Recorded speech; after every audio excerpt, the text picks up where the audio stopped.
ప్రజాభవన్లో ప్రజా సమస్యలు తెలుపుకోవడానికి ఎంతోమంది వచ్చారు. అందులో భాగంగానే డక్కల్ పోచన్నగడ ఇక్కడ వచ్చాడు. అంటే తెలంగాణ ప్రభుత్వంలో డక్కలలోకి ఇండ్లు కట్టించిందని చెప్పేసి పెద్ద వాళ్ళు ఏదో సంచలనం సృష్టించడం అన్నట్లు వాళ్ళు వార్తలు రాపించుకున్నారు, ఎంతో ప్రచారాలు చేసుకున్నారు. కానీ ఇప్పుడు మరి డక్కల్ పోచన్న ఇక్కడ ఒక వాళ్ళ డక్కలలో బృందంతో దాదాపుగా 10 మందితో ఇక్కడ కనిపిస్తున్నాడు. ఆయన సమస్య ఎందుకు, వీడికి ఏమిటికి వచ్చిండని చెప్పేసి ఆయన మాటలు అడిగి తెలుసుకునే ప్రయత్నం చేద్దాం. ఏం పోచన్న, ఏమే ఇట్లా వచ్చినావు? వీడికి ఆడకుంటా మా సారు పెద్ద సారే వచ్చిండు కదా, కాంగ్రెస్ పార్టీలో ఒక మన ముఖ్యమంత్రి అయిండు పెద్ద సారు, కొత్త సారు. ఎన్నో 10 ఏళ్ల క్రితం మాట ఇది. 10 ఏళ్ల నుంచి పోరాడి ఇప్పుడు తన ప్రభుత్వం తెచ్చుకున్నాడు పెద్ద సారు. తెచ్చుకున్నాక సార్ని కలిసి మా బాధలు చెప్పుకుందాం, మాకు ఇండ్లు లేవు, ఇడిసారం లేదు. తెలంగాణ ప్రభుత్వంలో ఇల్లు ఇచ్చిందని తెలంగాణలో మాకు ₹1 పింఛన్లు కూడా ఇవ్వలే సారు. వచ్చిన దళిత బంధు కూడా ఇవ్వలేదు. వచ్చిన ఇండ్లు కూడా మాఫ్ చేసిండ్రు. ఏం చేస్తాము మా పరిస్థితి? ఒక 10 ఏళ్ళు తిరిగిన సారు, ఎండలో కాళ్ళు మాడిపోయినా కూడా అట్లే తిరిగిన నేను. ఏడ ప్రోగ్రాం రమ్మంటే అడిగి పోయినా ఏం లాభం లేదు సారు. తిరిగి తిరిగి తిరిగి తిరిగి ఆశకు వచ్చి పోయింది. ఇప్పుడు నీకు గత ప్రభుత్వంలో పెన్షన్ ఉందా? ఈ కళాకారుల పెన్షన్ కావచ్చు కానీ, లేకుంటే మామూలు పెన్షన్, వృద్ధాప్య పెన్షన్ లేదు. కళాకారుల పెన్షన్ లేదు. అదనా మాస్టోనికి 10,000 పింఛన్ ఇచ్చిండ్రు. మేము డక్కలోళ్ళం, కిన్నెర వాయించి బతికేటోళ్ళం, మాదిగోళ్ళ గురువులం. మేము మాదిగోళ్ళు వేస్తే మేము తినేటోళ్ళం. వాళ్ళే మాకు సంభవాన్ని ఇస్తారు, త్యాగం ఇస్తారు, గింజలు పైసలు వాళ్ళే అసొంటి అడుక్కొని తిని ఊరి బయట గుడి చేసుకొని బతికేటోళ్ళం. మేము కళా జీవితం. నారాయణపేట జిల్లా మొక్తల్ తాలూకా జక్లేరు గ్రామం.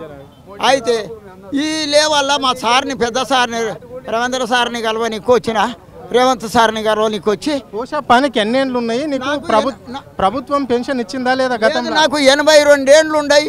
నాకు ఇస్తాం అనుకుంటా, నాకు ఇయ్యలే సారు. ఇంతవరకు నాకు ఇండ్లు లేవు, పింఛన్ లేదు, ఏది లేదు, ఆర్థిక సాయం అందలే సారు. నా పిల్లలు ఎంతమంది పిల్లలు పోచప్ప? నాకు 22 మంది మనమంగులు ఉండరు.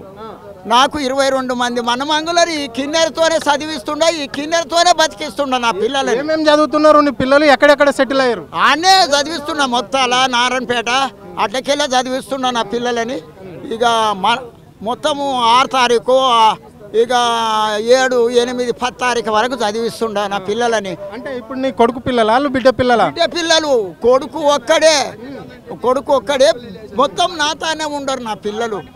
ఇక ఎవరికి ఏం లేదు. ఈయన పెద్ద అల్లుడు, పెద్ద ఆయమ్మ మొగడు, ఆయనకు ఒక 5 మంది మగ పిల్లలు ఉండరు.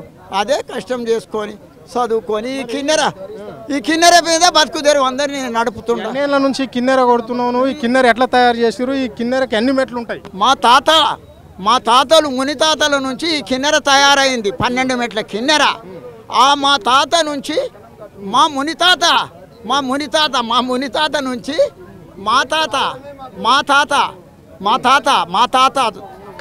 నేర్చిండు.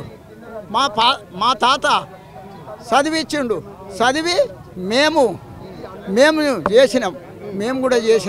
మేము కూడా ఒక లెవెల్ అయ్యింది, ఒక లెక్కల. ఇప్పుడు ప్రజాపాలనకు, ప్రజావానికి వచ్చారు మీరు. ఏం దరఖాస్తు చేసిరు, ఎందుకు చేసిరు? దరఖాస్తు అంటే ఏమిటికి వచ్చిన ఎవరు చూసినా పట్టించుకోలే. డక్కలోళ్ళు అంటే అసలు పట్టించుకోరు మమ్మల్ని.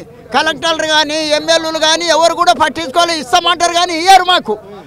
పెద్ద సార్ దానికి వచ్చి మా గోడు చెప్పుకునాలే, మా బతుకులు చెప్పుకునాలి. మా బతుకులు వీనంగా బతికినాయి. డక్కలలో జీవులే ఈనంగా బతికినాయి.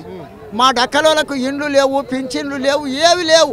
మా పిల్లలు రోడ్డు మీద చెత్త కుండల పాలయ్యిండ్రు అని మేము మా బాధ సారుకు పెద్ద సారుకు చెప్పుకునికే వచ్చిన. సారు దేవుని లెక్క కలవలేదు నాకు, పెద్ద సారు కలవలేదు మాకు. అందుకోసం దరఖాస్తు ఇచ్చినాం. ఇక్కడ ఇండ్ల దరఖాస్తు ఇచ్చి మేము వెనక్కి మళ్ళీ పోతున్నాం. రేపు మొక్తాల తాలూకాలో వస్తున్నాడు సారు రేవంత్ అన్న.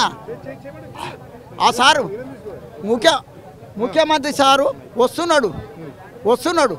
అక్కడ మొత్తాలు ఇండ్లకు ఒక్కదానికి దరఖాస్తు చేసుకున్నావా పోచన్న? ఇండ్లు పింఛన్కి రాసిచ్చి ఇక మళ్ళా సారు కలవలేదు. రేపు మా మొత్తాల తాలూకాకు వస్తాడు కదా, అప్పుడు పోయి ఓ లెటర్ ఇచ్చి తనతో ఒక పూట దిగాలి, ఒక అభిమాన్యం చేయాలి అని నా మనసు ఉండదు. నేను 80 ఏళ్ళ నుంచి నేను ఈ ప్రభుత్వము ఈ పార్టీ అనక ఆ పార్టీ అనక తిరుగుతూనే పాటలు పాడుతూనే తండ్రి. నాకు ఏ పార్టీ నాకు సంబంధం లేదు. మా బతుకుదేరుకు ఒక ఇండ్లు ఇవ్వాలి, ఒక పింఛన్ ఇవ్వాలి అని గింతే కోరకం. నాకు వెండి బంగారు రూపాయలు వద్దు.